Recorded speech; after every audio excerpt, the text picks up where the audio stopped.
Oi, sou eu aqui de novo para mais um vídeo aqui do Calango Tagarela e hoje a gente vai falar sobre estrangeiros e seus problemas. E você pensa que é só na União Europeia que está tendo problemas com estrangeiros, como por exemplo Inglaterra, Itália, agora Portugal, que está fazendo a filtragem de imigrantes que não têm documentações, o poder financeiro para se manter no país, voltar ao seu país de origem, por exemplo, Brasil, Moçambique, Angola e demais países. Vai ter deportação aí de 34 mil imigrantes, sendo que 5 mil e tantos, 5.300 e poucos brasileiros. Mas você pensa que é só na União Europeia que está tendo essa filtragem e é só a União Europeia que tem problemas com imigrantes? Você está enganado. O Brasil tem muito problema com imigração também. Nós temos as nossas fronteiras muito abertas, mesmo porque nossas fronteiras são muito grandes. Não é um país pequeno, nosso país é um país muito grande.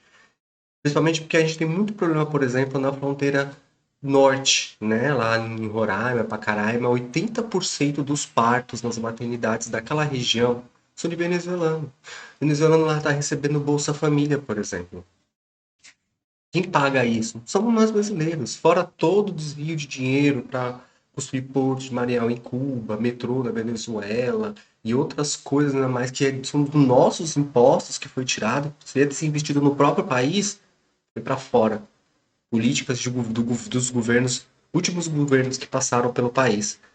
Mais na verdade, para a esquerda, né, do que para a direita. E aqui em Portugal parece que é mais para a direita essa questão na hora da imigração, apertando o cerco e tal. Mas a gente vai falar de uma matéria que vai além de todos esses países, muito mais acima. Estou uma reportagem aqui do fantástico Fábrica de Espiões Russos no Brasil. Você acredita nisso? Como o Brasil está aberto, a casa da mãe Joana, né? Então a gente vai ver essa matéria aqui agora. Isso é gravíssimo. Isso para mim é uma violação à pátria.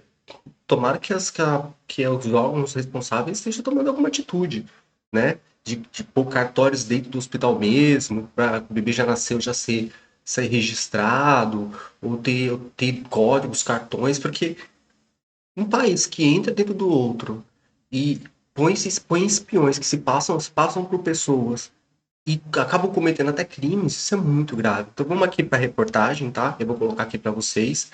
Mas antes de mais nada, dê um joinha, curta o canal para novos vídeos, tá? Eu vou fazer mais vídeos hoje. Então vamos aqui para esse vídeo aqui do Fantástico. O Fantástico está de volta com detalhes inéditos da trama envolvendo espiões russos que se passavam por brasileiros. Os espiões gostam de fazer amizade. A gente comemorou junto aniversário, a gente ia pra barzinho junto, a galera da empresa dele, todo mundo é amigo nosso aqui. O que a gente trabalhou com ele esse tempo todo foi tudo muito tranquilo, tudo, como eu disse, nenhuma desconfiança. Gerard Daniel Campos Vitiste, o amigo desses cariocas, fugiu. Você olhando pra cara dele, né? Você nem percebe, né? Acha muito que pode ser algum sulista, alguém lá do Rio Grande do Sul, Paraná, ou Santa Catarina, né? Por ser loiro. Mas não é um russo que se passava por outra pessoa. Vamos lá. Do país 3 anos atrás. Os nomes verdadeiros dele e de outros 2 espiões russos já tinham sido divulgados pelo Fantástico, que vem acompanhando desde 2022 a investigação da Polícia Federal sobre o caso dos agentes infiltrados. Sergei, o suposto Vitor, preso em São Paulo. Mikhail, suposto José Assis, detido na Noruega. Serão eles os únicos espiões russos rodando o mundo com passaportes brasileiros? Com certeza que não. Não deve ter só russo, deve ter de outros países também com passaporte brasileiro. Vocês sabem, passaporte brasileiro é aceito em 177 países. 177 países. Imagina. E por que você acha que eles querem o nosso passaporte? Porque o deles não é aceito por causa da guerra da Ucrânia, né?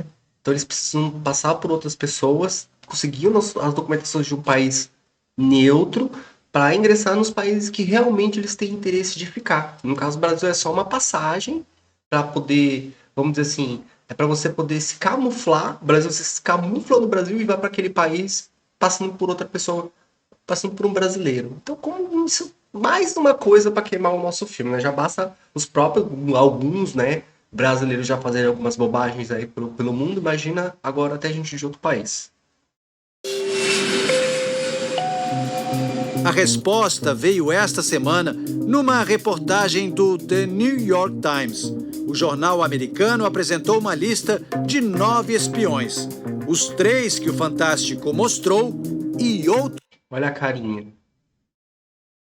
Você vê, gente, olha. Até aquele de baixo, né? O do meio, de baixo. Ninguém, se a gente não ouvir o sotaque dele, a voz dele, a gente, né? E o comportamental, se for muito bem feito, a gente nem vai achar que é da Rússia, né? Então, assim, como a gente é um país mixigenado, misturado, né? Tem gente do mundo inteiro, tem gente com descendência japonesa, italiana, portuguesa, africana e por aí vai, países africanos. Então fica muito difícil a gente saber pela fisionomia, né? Mas pelo comportamento e pelo sotaque, pela voz, né? Que a gente identifica que país que é aquela pessoa. 6. A reportagem afirma que, por anos, a Rússia usou o Brasil como ponto de partida para a elite dos seus oficiais de inteligência, os chamados ilegais. E numa... Olha, abriram a empresa e fizeram amigos, vivenciaram romances e experiências que, com o tempo, se tornaram alicerces de identidade inteiramente novas. Operação audaciosa e abrangente, esses espiões apagaram os rastros de seu passado russo, abriram empresas, fizeram amigos, vivenciaram romances, experiências que, com o tempo, se tornaram os alicerces de identidades inteiramente novas. Aqui, os russos encontraram facilidade para tirar documentos forjados, mudar de identidade, conseguir passaportes e atuar em outros... Nossa, até cartão do SUS eles conseguiram fazer. Porque para quem não sabe, esse cartão amarelo é o nosso cartão para ter serviço de saúde gratuita, né? Serviço público, né? Nos serviços públicos. Qualquer hospital, pronto atendimento, marcar consulta, é tudo que esse número desse cartão. Como se fosse, como meus amigos portugueses entenderam, autente, né? Beleza, se eu olhar o passaporte,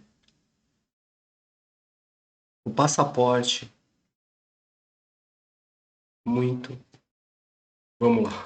Os países como brasileiros. Um disfarce perfeito.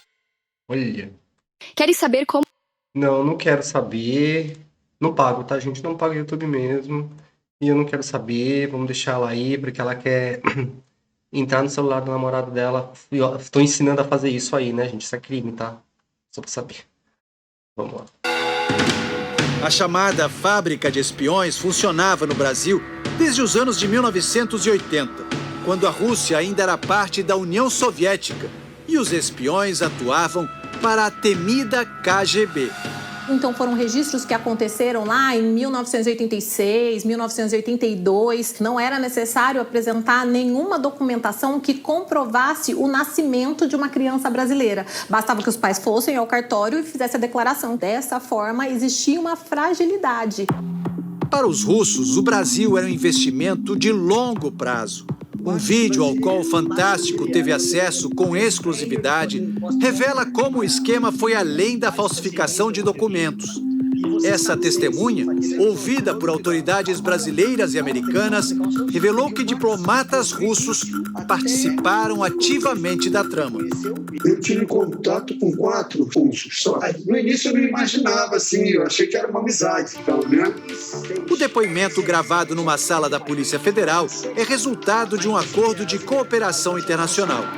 2 promotores e 2 agentes do FBI, a Polícia Federal Americana e um agente da ABIN também participaram do interrogatório, que aconteceu em fevereiro do ano passado. O homem foi dono de uma agência de turismo entre 1999 e 2013 e contou que durante 13 anos prestou serviços para o consulado da Rússia no Rio de Janeiro. O início foi muito bom. Assim, por exemplo, as pessoas que vinham da Rússia, ele me comunicava, eu era tipo o que fazia a social aqui no Rio de Janeiro com as autoridades.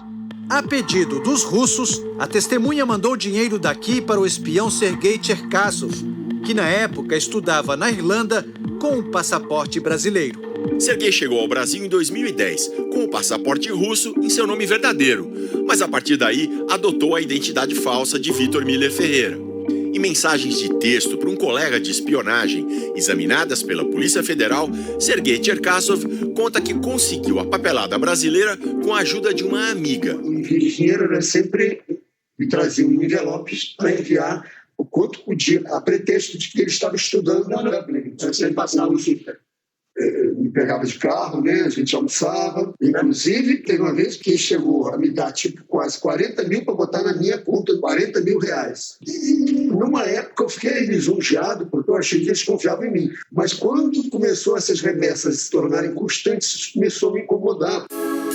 Serguei Cherkasov, ou Vitor Miller Ferreira, também aprendeu a dançar forró em São Paulo. Eu fiquei chocado, né? Um cara super bacana, um cara comunicativo, um cara que saía com a gente para dançar. E depois a gente descobriu que o cara é um espião russo. Ele é o único espião russo preso no Brasil. E Vitor já estava no Brasil há muito mais tempo, treinando português. O plano era que ele fosse fazer estágio lá na Europa. Em abril de 2022, Serguei, o Vitor, de fato conseguiu um estágio no Tribunal Penal Internacional de Haia, na Holanda. Muitos casos de interesse russo tramitam nessa corte, que emitiu um mandado de prisão contra Vladimir Putin pelo deslocamento forçado de milhares de crianças ucranianas para a Rússia. Serguei chegou a viajar para Amsterdã, mas o serviço secreto americano avisou para a imigração holandesa que ele não era Vitor Ferreira, como constava em seu passaporte. O espião russo foi enviado de volta para o Brasil e acabou preso pela Polícia Federal. Engraçado, né? Que os Estados Unidos poderiam ter ficado com ele ou qualquer outro país, mandou de volta pro Brasil, percebeu isso? E tá preso lá. Então é o único que tá preso. E os outros 8 que apareceu só nessa matéria? Então, tipo, isso daí é uma fragilidade gigante da nossa polícia de fronteira, dos nossos aeroportos. Mas pelo que eu vi da data que a maioria ali entrou pro início dos anos 80, né? Onde as coisas não eram tão digitalizadas, né? As pessoas usavam, nem tinha muito computador no mundo, né? Então as pessoas usavam mais escrita mesmo, né? Aqueles cadernos e tal, né? Carimbo, dedo. Então, fotografia, hoje em dia é tudo digitalizado, né? Tudo informatizado. Então, hoje é um pouco bem mais difícil você tentar entrar no país dessa forma. Mas parece que esses daí entraram quando eram jovens e numa época que não era digitalizada. Eu não sei hoje, né? Pelo que eu tô vendo assim, mas não sei, vamos continuar vendo a matéria que já tá quase no fim. A testemunha que enviou dinheiro para Serguei afirmou que os contatos com o espião eram sempre por telefone ou e-mail. Nunca conheci Vitor. No depoimento aos investigadores americanos, o brasileiro contou que durante 5 anos, funcionários do consulado russo no Rio de Janeiro pediram que ele viesse a cartórios de registro civil aqui em Niterói para checar certidões de pessoas mortas há décadas. Os investigadores suspeitam que os nomes eram usados na confecção de documentos falsos para permitir que novos espiões pudessem pedir a cidadania brasileira. Você vê uma coisa dessa? Isso é grave um negócio desse. Imagina, você tá usando o nome de brasileiros que já morreram, já faleceram para fazer uma identidade falsa para um estrangeiro morar no país e se estabilizar, aprender a nossa cultura e ir para a Europa, por exemplo. Se ele aprende português e se consegue se regularizar, consegue ter um nome de um brasileiro que faleceu e consegue legalizar ele com isso e, por exemplo, ir para Portugal ou para Espanha, ele fica ileso, sabe? Mas cometendo vários crimes. Olha aí, que absurdo, gente. Isso, olha, é de doer, viu? Só o Brasil mesmo. Na lista de novos agentes que o New York Times publicou esta semana, há um espião que se apresentava como joalheiro. Eric Lopes seria, na verdade, Alexander Andreyevich Utekin. Há 2 anos, quando a PF chegou numa loja dele em São Paulo, Alexander já havia desaparecido. O casal de russos, que usava os nomes Manuel Francisco e Adriana Carolina Pereira, morou no Brasil até 2018. Os dois se mudaram para Portugal antes da polícia chegar até eles. E depois... Viu o que eu disse? Viu o que eu disse? Foi exatamente, ó, gente, quando eu assisti esses vídeos, eu não assistia antes, eu tô assistindo como fosse também uma novidade pra mim. Eu não falei pra vocês, eles estabilizam no Brasil, aprendem nosso idioma, nossa cultura, falsificam os documentos com identidade de pessoas já falecidas, brasileiras, e vão pra Portugal, vão pra Espanha, porque são países de língua latina, né? Italiano, espanhol, português. Mas eles não vão como o país de origem deles, o russo, porque vocês vão ser mal vistos, né, por causa da guerra. Então, mas fazem isso desde antes, né, mas de muito antes. Vocês veem como é grave isso? Olha só. Vamos voltar aqui, porque é só... Também sumiram do mapa. A Namíbia, na África, foi o último destino conhecido da russa que usava o nome Maria Luísa Domingues Cardoso. Ela tinha documentos brasileiros. Outros 2 russos da lista divulgada esta semana não tiveram seus nomes brasileiros revelados. Eles teriam deixado o país rumo ao Uruguai. Numa sala, no 16º andar desse prédio, no centro do Rio, o espião que usava o nome de Gerard Daniel Campos Wittich mantinha uma empresa de impressão 3D. Uma simples caminhada de poucos metros por essa calçada levanta a suspeita de que os russos estavam mesmo de olho num vizinho muito poderoso e estratégico. É que a menos de 100 metros de onde o espião trabalhava, tem esse outro prédio logo aqui na frente. O Consulado dos Estados Unidos. Você viu uma coisa dessa?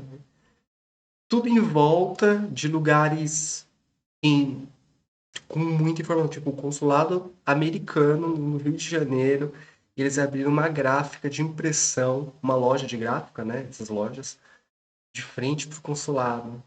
E por que você acha que as pessoas do consulado poderiam imprimir alguma coisa ali, né, ou não, ou ele tem sistema informático também que tá ali perto, pode captar alguma coisa. Então, olha, complicado. No Rio de Janeiro. Há infinitas possibilidades. Vamos lá, deixar passar a propagandinha da Globo, né, gente? Porque realmente eu não pago o YouTube, né? Então o YouTube atualmente está passando 3, 4, 5 propagandas a cada 3 minutos. Praticamente é impossível você assistir um vídeo inteiro, esses vídeos que repercutem muito, né? Inteiro, sem ter que assistir essas propagandas, né?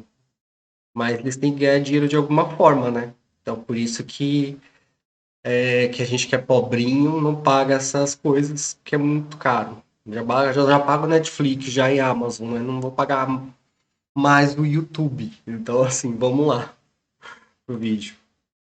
Daniel, que segundo relatos não gostava de tirar fotos, apareceu talvez por um descuido. Por que será, né, que ele não gostava de tirar fotos? No registro da inauguração de um centro de tecnologia no Rio, com o prefeito Eduardo Paes. O Bernardo, o Felipe e o Rafael conviveram durante 6 anos com o Daniel. Trabalharam juntos e se consideravam amigos. Bernardo, em algum momento, você desconfiou que o Daniel fosse um espião russo? Não tinha como. Não tinha nenhuma maneira de achar que ele era um espião. Esse é um dos poucos registros que os 3 amigos têm com Daniel. Eles contam que o russo não revelava nada sobre seu passado. Ele se esquivava quando a gente perguntava coisas da vida dele. Segundo a Polícia Federal, o verdadeiro nome de Daniel era Artem Shmirov. Na certidão de nascimento forjada, aparece que Gerard Daniel... Caralho, o cara tem até certidão de nascimento, gente. Nasceu 2 vezes, né? Na Rússia e no Brasil. Olha, certidão de nascimento. 1996. No Rio de Janeiro. Filiação. Fátima Regina Campos Monteiro. Quer dizer, filho de mãe única, né? Que nem existe. Cara, que absurdo. O Campos Wittich seria filho de Fátima Regina Campos Monteiro. Se a informação fosse verdadeira, o eletricista Carlos Monteiro seria o tio dele. Carlos, você é irmão da Fátima, mãe do Daniel, um espião russo, é isso? Não, a minha irmã nunca teve filhos. Ah, a minha irmã é Fátima Regina, mas a minha irmã nunca teve filhos. Inclusive, ela já é falecida. Carlos foi chamado a prestar. Vê uma coisa, né? Eu fico até sem palavras, gente. Como esse senhor aqui, ele foi chamado para depor, porque a irmã dele, que já faleceu, que nunca teve filho, é mãe daquele rapaz que não é aquele rapaz que é um espião russo que alterou as documentações e estava convivendo lá no Rio de Janeiro com essas pessoas. É história de filme, tinha que fazer um filme com isso. Depoimento. E eu apresentei tanto a certidão de nascimento original da minha irmã, como a certidão de óbito, e inclusive um inventário dela do falecimento, onde a única herdeira seria a minha mãe. A minha irmã sequer um namorado ela teve. A representante dos cartórios de São Paulo afirma que a legislação atual dificulta o tipo de fraude cometida pelos russos. Tá, vamos ver que melhoria foi feita atual, né? Porque faz o que quer, né? Qualquer pessoa de qualquer país pode pegar o nome de alguém que morreu e viver a vida dela e ir para outros países sendo essa pessoa que já faleceu. Vamos ver que melhoria que fez. Hoje em dia, a maioria dos grandes hospitais existem cartórios dentro do hospital e a maioria das crianças já saem registradas, né? Antes da alta da mãe. Se os espiões tinham algum... Isso eu sabia porque quando a minha irmã teve bebê, né? Ela teve as duas filhas que ela tem hoje, minhas sobrinhas, ela teve que já fazer isso dentro do próprio hospital, né? Então por isso que eu já sabia dessa informação. Interesse no Brasil, além da fabricação de uma nova identidade para viajar o mundo sem chamar a atenção, ainda é um mistério. O advogado do espião Sergei Cherkassov, o Vitor Ferreira, diz que seu cliente já deveria ter sido solto. O Ministério Público Federal não conseguiu comprovar sequer um único ato de espionagem. E a prisão dele no sistema federal, penitenciária de segurança máxima, se deve a uma decisão do Supremo Tribunal Federal. Peraí. Tá, ele não fez espionagem, tá bom. Não há nenhuma informação que ele mandou informações do Brasil ou de outro país lá pro país dele. Mas ao adulterar o nome dele, usar uma pessoa que já faleceu para ser a mãe dele, ter uma certidão de nascimento, sendo que ele não é brasileiro e não nasceu no Brasil. Não é crime? Só isso aí, eu acho que eu já falei uns 3 aqui, fora os outros, só várias outras falsificações de documentos que ele deve ter feito. Falsificação ideológica, falsificação de documentos, entrada ilegal, várias coisas, entendeu? Fora enganar as pessoas, um monte de coisa. Então, assim, se isso não é crime, eu não sei o que é. Mas eu percebo que o advogado tá fazendo o papel dele, que é defender o cliente, né? Mas já deveria estar solto. Esse cara tem que ser preso e forçado a dizer o que ele estava fazendo lá no Brasil, qual que eram as intenções dele. Tem que acabar com essa palhaçada no Brasil. O brasileiro é muito omisso, muito passional. A gente tem que bater o pé nas coisas que são erradas e colocar os seus pingos nos is. O Brasil já tá passando do limite que ninguém aguenta mais, de tanta bagunça que tá. Pra tudo. Legislação, lei, sabe? Se pra nós próprios brasileiros tá uma bagunça, imagina para os estrangeiros que vê isso um prato cheio pra fazer o que mais quer ainda. Será que vai fazer que nem o Sylvester Stallone, quando falou que o Brasil era ótimo para explodir coisas? Parece que as pessoas acham isso bonito, quanto pior melhor, meu Deus. Vamos lá. Por atos de extradição. A Rússia pediu a extradição de Sergei, alegando que ele é acusado no país por tráfico de drogas. O pedido levantou a suspeita. No país dele, na Rússia, tráfico de drogas. O cara não é nenhum santo, né? O cara, tráfico de droga, falsificação ideológica, um monte de crime que cometeu, falsificação de documentos, passar por outra pessoa. Porra, mano, o cara ainda tinha que estar muito preso e soltar tudo que a língua, né? Por que tá fazendo no Brasil com essas ações? Porque pessoas certinhas mesmo não faz esse tipo de coisa. Pelo amor de Deus, né, gente? Sabe, ri muito da inteligência. Suspeita de que lá ele será protegido pelas autoridades. Santos não são bandidos, mas aí eu ficava quieto, né? O Fantástico procurou as embaixadas da Rússia, dos Estados Unidos e a Polícia Federal, mas não teve retorno. Os amigos do espião Artem Smirnov, o Daniel, estranharam quando ele parou de dar notícias depois de uma suposta viagem para a Malásia. Daniel nunca mais voltou. A gente ri. Na época a gente ficava preocupado, né? E agora meio que é uma história legal para contar. É uma história de filme. Os amigos... Não é uma história legal, não. É uma história terrível. Nosso país sendo invadido por pessoas com intenções erradas, ruins. Não foi nada legal. Nada. Nosso país sendo invadido por pessoas com más intenções, roubando informações de outros países, usando o nosso país. Nosso país não passa de uma base para poder se camuflar e fazer um mal para outros países, roubar informações e ainda se passar por pessoas brasileiras que já nem podem se defender porque já faleceram. Não tem nada de legal nisso, é um crime, isso é um bandido que veio de outro país, já acusado lá na rua de tráfico de drogas, esse cara tem que estar preso e os que fugiram tem que ser verificado onde eles estão. Lógico que se eles fugiram de volta para a Rússia, não tem como fazer, né? Não tá lá no país deles mesmo, mas se tiver em qualquer outro país aí cometendo crime, tem que ser preso, isso é bandido, entendeu? Isso aí é criminoso. Já basta os que a gente já tem no Brasil, a gente vai ter que lidar ainda com um criminoso de outros países, aí é bem difícil, né? Do espião. Então, gente, essa é a reportagem de hoje.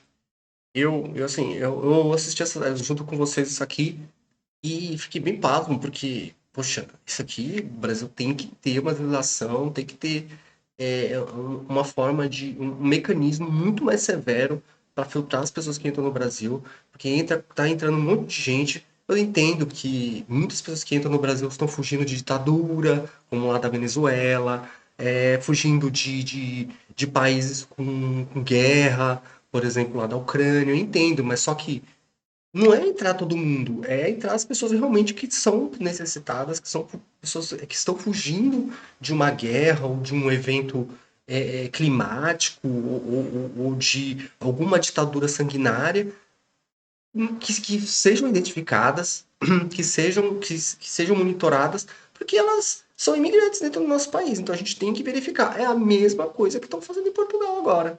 Portugal, eles estão fazendo o quê? Identificando todos os imigrantes, fazendo um índice lá. Eu vou fazer um vídeo falando sobre isso, né? O que o ministro fez. Um vídeo, é um vídeo de 1 hora, mas eu vou dar uma resumida, porque senão fica muito extenso. Até agora, muita gente não recebeu nem esse cartão da CPLP, nem a munição de interesse. As pessoas estão desesperadas, porque agora, dia 30 de junho, acaba a lei de prorrogação da CPLP. E o que vai acontecer? Todo mundo sim, ninguém fala nada, mas isso é um vídeo para um outro canal. O que a gente falou agora foi sobre que no Brasil também tem acontecido coisas como acontece na União Europeia.